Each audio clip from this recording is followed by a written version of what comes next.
इनको सभी जातियों के विधायकों पर कड़ी नजर रखनी चाहिए। सिर्फ ब्राह्मण पर पैनी दृष्टि है, तो इसलिए ब्राह्मण तोड़ने का काम नहीं करता। यह एक उपहास है ब्राह्मणों का। इस वक्त हमारे साथ ब्राह्मण महासभा के राष्ट्रीय अध्यक्ष राजेंद्र त्रिपाठी जी हैं।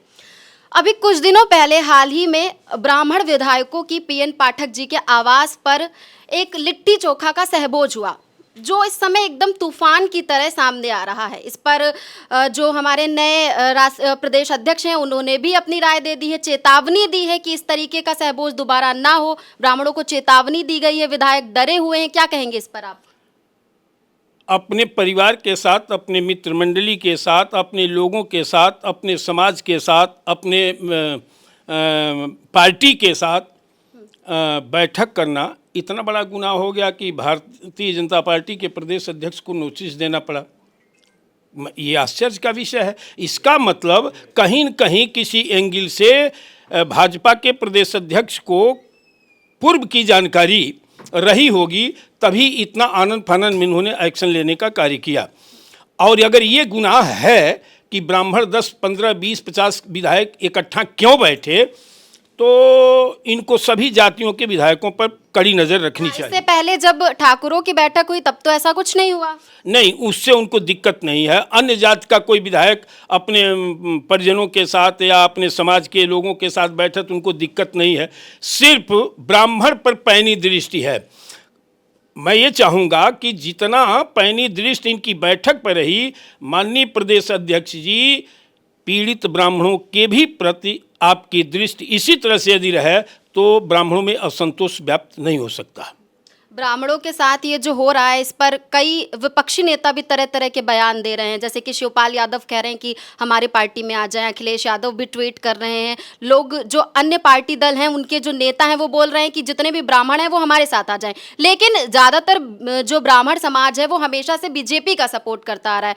अब जब ब्राह्मणों के साथ इस तरीके के कृत्य हो रहे हैं, इसको किस तरह से देखते हैं आप? इस तरह के नेतागण जो ये कह रहे हैं कि वो आए, हमारे यहाँ सम्मान होगा, तो उनके यहाँ कोई आधार ही नहीं दिखता दूर दूर तक।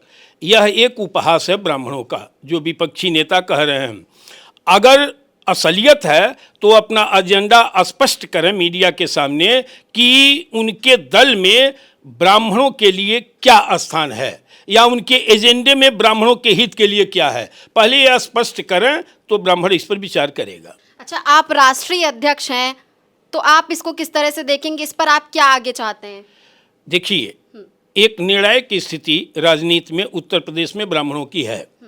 17-18% है, उसे 10%, 5% लोग बताते हैं, लेकिन वास्तविकता ये है कि जो अध्ययनशील हैं वो जानें कि ब्राह्मण है कौन, किनको किनको। केवल तिवारी, शुक्ल, चौबे, पाठक, उपाध्यायी ब्राह्मण नहीं है।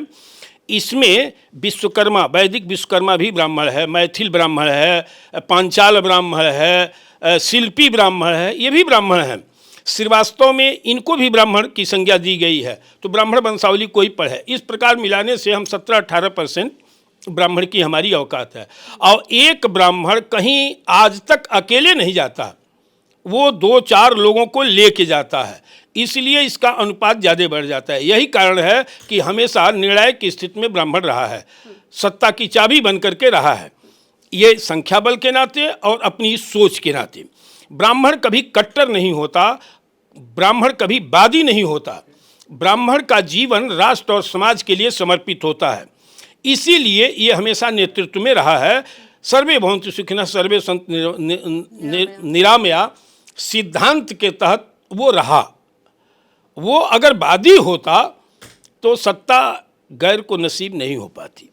सत्ता सुख उसको नहीं दिखता, उसको ये दिखता है कि जिस बागीचे को हमारे पूर्वजों ने विभिन्न रंग के फूलों की तरह सजा करके रखा है, यही कारण है कि आज हम लोग उनके सिद्धांत के पोषक हैं या उसके तहत कार्य करते हैं कि शुभ और अशुभ में हम सभी जातियों को सम्मानित करने का कार्य करते हैं और उनको प्रमुख स्थान देते हैं, उनका सम्मान करते हैं।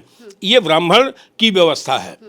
तो इसलिए ब्राह्मण तोड़ने का काम नहीं करता, ब्राह्मण हमेशा जोड़ने का काम करता, मोहब्बत का कार्य करता है, मोहब्बत की राजनीति करता है और समाज और राष्ट्र की खुशहाली के लिए जीता है। दोबारा ऐसी जातिवादी मीटिंग ना हो, बैठक ना हो, इसके लिए मना कर दिया गया है, तो ब्राह्मणों को कहीं ना कहीं इससे ठेस पहुंची है। उनके मना करने से कोई मानेगा?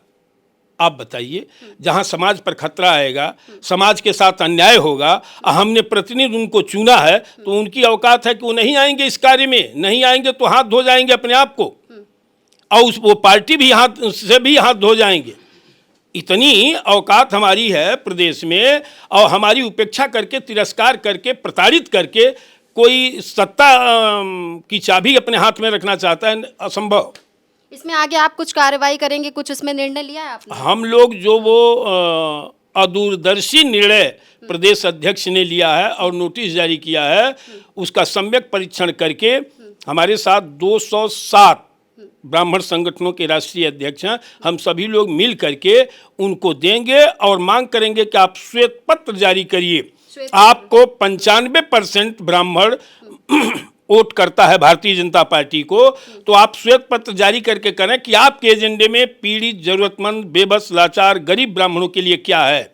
उसके बाद समाज निर्णय लेगा कि हम भारतीय जनता पार्टी के साथ रहेंगे या जिस दल में हमको अनुतोष मिलेगा, जगह मिलेगा, सम्मान मिलेगा, हमारी बातें सुनी जाएंगी, सशर्त उनके साथ जाने का कार्य करेंगे। कल मैं बाहर गई थी लोगों से बातचीत करने इसी मुद्दे पे, तो जितने भी ब्राह्मण मिले, कहीं ना कहीं उनके दिल को इस बात से बहुत ठेस पहुंची है। आप खुद ब्राह्मण हैं, आप इसको किस तरह से देखते हैं? भेदभाव जहाँ भी होगा, चाहे वो सरकार हो, पार्टी हो, परिवार हो या मित्र मंडल, जो भी, जहाँ भी व्यवस्था, अगर भेदभाव और दुराग्रह मानसिकता से कार्य होगा, वहाँ असंतोष व्याप्त होगा। तो आज पूरे प्रदेश में ब्राह्मणों में भारी आक्रोश है और इसकी वेदना है। जो मौका मिलने पर वो अपना दिखा देंगे। मौका मिलने पर दिखा देंगे, निश्चित रूप से दिखा। बहुत बहुत शुक्रिया आपका। हमारे साथ राजेंद्र त्रिपाठी थे। आप देखते रहिए रेड इंक। मैं हूँ आपके साथ श्रेया, कैमरा पर्सन प्रमोद के साथ।